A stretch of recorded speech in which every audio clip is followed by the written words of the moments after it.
Hindi class में आपका स्वागत है। आपका चल रहा है रहीम दास जी के दोहे, जिसमें 7 दोहे आपके हो चुके हैं। आज हम आपको बताएंगे 8वें दोहे से। 8वें दोहे का व्याख्या शुरू करते हैं।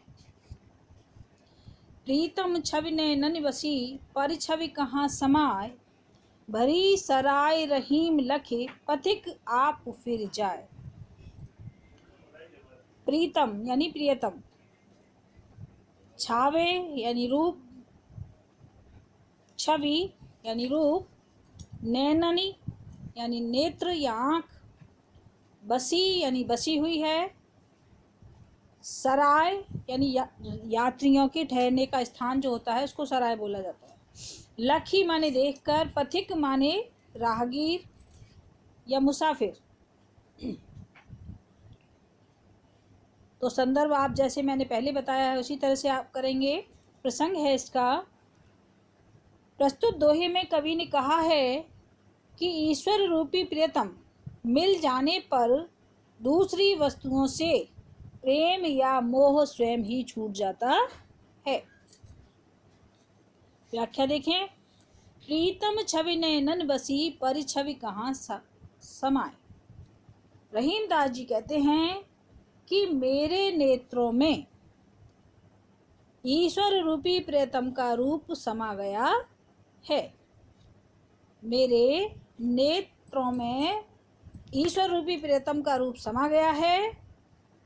अतः इस सौंदर्यमयी रूप को पाने के बाद अब मेरे आँखों में दूसरे के लिए कोई जगह नहीं। पर छवि कहाँ समाए, दूसरे के लिए मेरे हृदय में अब कोई जगह नहीं है। भरी सराय रहीम लखे, पथिक आप फिर जाए। किस तरह से समझा रहे हैं रहीमदास जी कि जिस प्रकार सराय यानी यात्रियों के ठहरने का स्थान, जिस प्रकार यात्रियों के ठहरने के स्थान को यात्रियों से भरा हुआ देखकर राहगीर उसमें स्थान न पाकर स्वयं ही लौटकर चला जाता है, उसी प्रकार नेत्रों में खाली स्थान न देखकर अन्य छवि वापस चली जाती है। कहने का तात्पर्य यह है कि हृदय में ईश्वर की भक्ति उत्पन्न हो जाने पर सांसारिक मोह माया स्वयं ही समाप्त हो जाती है। काव्यगत सौंदर्य भी आप उसी तरह लिखेंगे जैसे मैं पहले आपको समझा चुकी हूँ। नवा देखेंगे। रहीमन धागा प्रेम का मत तोड़ो चटकाए, रहीमन धागा प्रेम का मत तोड़ो चटकाए, टूटे से फिर ना जुड़े, जुड़े गांठ पर जाए। तोड़ो यानी तोड़ना,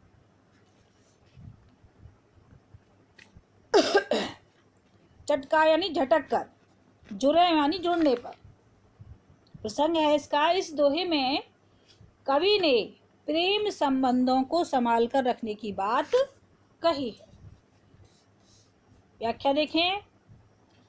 रहीमन धागा प्रेम का मत तोड़ो चटकाए। रहीम दास जी कहते हैं कि प्रेम रूपी धागे अर्थात संबंध, धागे से मतलब है यहाँ संबंधों को, तो प्रेम रूपी धागे अर्थात संबंधों को कभी भी झटक कर नहीं तोड़ना चाहिए। जिस प्रकार टूटे से फिर ना जुड़े, जुड़े गांठ पड़ जाए। जिस प्रकार धागा एक बार अगर टूट जाता है तो पुनः नहीं जुड़ता, और यदि जुड़ भी जाए तो उसमें गांठ पड़ जाती है, उसी प्रकार प्रेम संबंध भी एक बार टूट जाने पर दोबारा नहीं जुड़ पाते हैं, और यदि जुड़ते भी हैं तो उसमें अंतर अवश्य आ जाता है, अर्थात पहले जैसा प्रेम नहीं रहता। 10वां देखेंगे। कदली सीप भुजंग मुख, स्वात एक गुण तीन, जैसी संगत बैठिए तैसो ही फल दीन। इस दोहे में कवि ने रहीम ने संगति के प्रभाव का वर्णन किया है, यानी जैसी संगति में लोग रहते हैं उनका स्वभाव भी वैसा ही हो जाता है। व्याख्या देखें। कदली, कदली का मतलब है केला। भुजंग यानी सर्प। स्वाति यानी एक नक्षत्र का नाम है। तैसोई माने वैसा ही, दीन माने देता है। तो व्याख्या देखें। कदली सीप भुजंग मुख स्वाति एक गुण तीन। रहीमदास जी कहते हैं कि जिस प्रकार स्वाति नक्षत्र से गिरी सभी बूंदें समान गुण वाली होती हैं। स्वाति नक्षत्र से गिरी सभी बूंदें एक समान गुण वाली होती हैं, लेकिन संगति के कारण उनके गुण बदल जाते हैं। अब कैसे बदल जाते हैं, क्या उपमा दी जा रही है? अर्थात उनका प्रभाव अलग अलग वस्तुओं पर अलग अलग पड़ता है। जैसे केले में पड़कर, कदली यानी केला, केले में पड़कर वह कपूर बन जाती है। सीप के मुंह में गिरकर वह मोती बन जाती है, तथा सर्प के मुंह में गिरकर वह विष बन जाती है। यानी बूंद वही है, लेकिन वो जहाँ गिरती है उसका रूप बदल जाता है।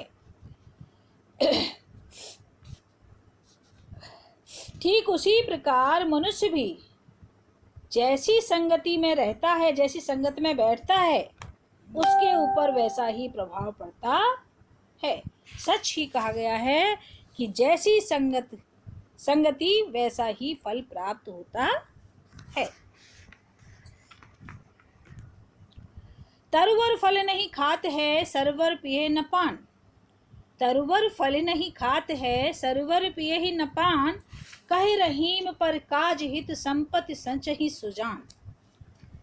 तरुवर यानी वृक्ष, सरवर यानी तालाब या सरोवर, पान माने पानी, पर काज, पर माने दूसरे का, काज माने कार्य यानी परोपकार, हित माने लाभ, संचय माने संचय करते हैं, सुजान माने सज्जन लोग।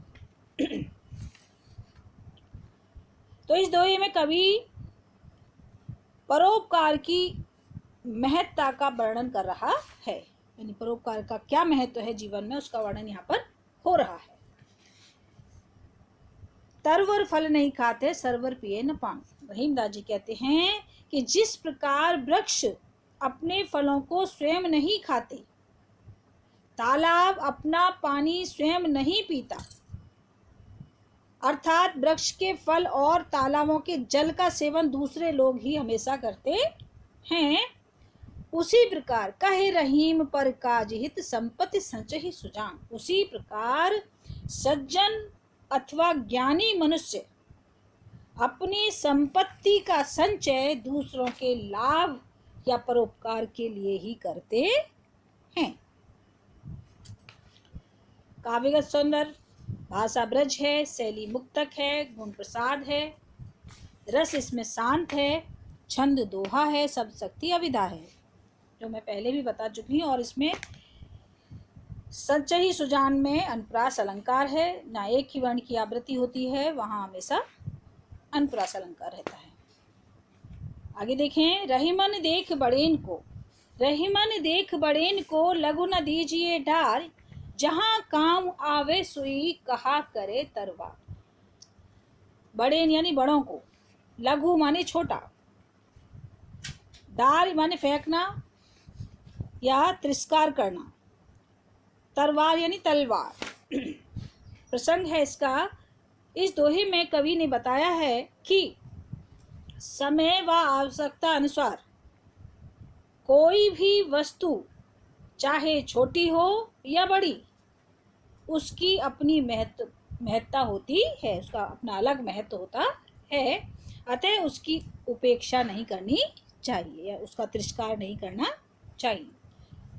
रहीमन देख बड़ेन को लघु न दीजिए। रहीमदास जी कहते हैं कि बड़ों को देखकर कभी छोटों का निरादर या अपमान नहीं करना चाहिए। जिस प्रकार सुई का काम तलवार से नहीं चल सकता, उसी प्रकार तलवार का काम सुई भी नहीं कर सकती है।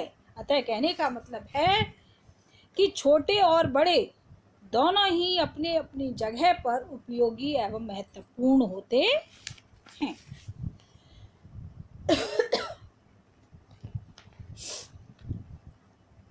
यों रहीम सुख होत है बढ़त देख निज गोत। यों रहीम सुख होत है बढ़त देख निज गोत, ज्यों बड़री अखियां निरख आँखिन को सुख होत। ज्यों माने जिस प्रकार, निज माने अपना, गोत माने गोत्र या वंश, बड़री माने बढ़ता, निरख माने देखकर। तो इस दोहे में रहीमदास जी कहते हैं कि प्रत्येक व्यक्ति अपने परिवार या वंश की वृद्धि को देखकर प्रसन्न होता है। व्याख्या पे आ जाएं। यो रहीम सुख होत है बढ़त देख निज गोत। रहीमदास जी कहते हैं कि जिस प्रकार बड़ी बड़ी आंखों को देखकर आंखों को सुख की प्राप्ति होती है, उसी प्रकार मनुष्य को अपने वंश की वृद्धि देखकर अपार सुख की प्राप्ति होती है। जिस प्रकार बड़ी बड़ी आंखों को देखकर आंखों को सुख की प्राप्ति होती है, उसी प्रकार मनुष्य को अपने वंश की वृद्धि को देखकर अत्यंत सुख की प्राप्ति होती है। रहमन ओछे नरन ते तजो वैर और प्रीत, काटे चाटे स्वान के दुहु भांति विपरीत। ओछे यानी नीच, नरन माने व्यक्ति, तज माने त्यागना, वैर माने शत्रुता, स्वान माने कुत्ता, दुह माने दोनों ही प्रकार से, विपरीत माने कष्टदायी, कष्ट देने वाले। तो इस दोहे में नीच एवं तुच्छ व्यक्तियों के साथ प्रेम और शत्रुता, प्रेम और दुश्मनी दोनों ही कष्टकारक, कष्टदायक होती हैं, दोनों ही कष्ट देने वाली होती हैं। व्याख्या देखें। रहीमन ओछे नरनते तजो वैर और प्रीत। रहीमदास जी कहते हैं कि नीच व्यक्तियों के साथ किया गया प्रेम और शत्रुता दोनों ही कष्टकारी होते हैं। किस प्रकार? जिस प्रकार काटे चाटे स्वान के दुहु भांति विपरीत। जिस प्रकार कुत्ते के चाटने से प्रेम तो प्रकट होता है, परंतु वह मनुष्य को अपवित्र कर देता है तथा काटने से पीड़ा और विष फैलता है। उसी प्रकार नीच व तुच्छ लोगों की संगति को भी त्याग देना चाहिए।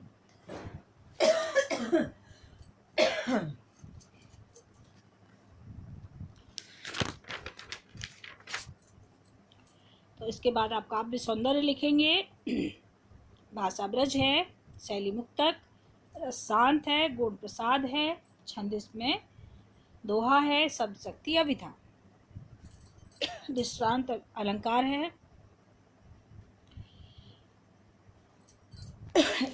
रहीमदास जी आपका पूरा हुआ। आप इसको ध्यान से सुनेंगे और इसको समझेंगे। इसके बाद मैं आपको व्याख्या करने को दूंगी। धन्यवाद।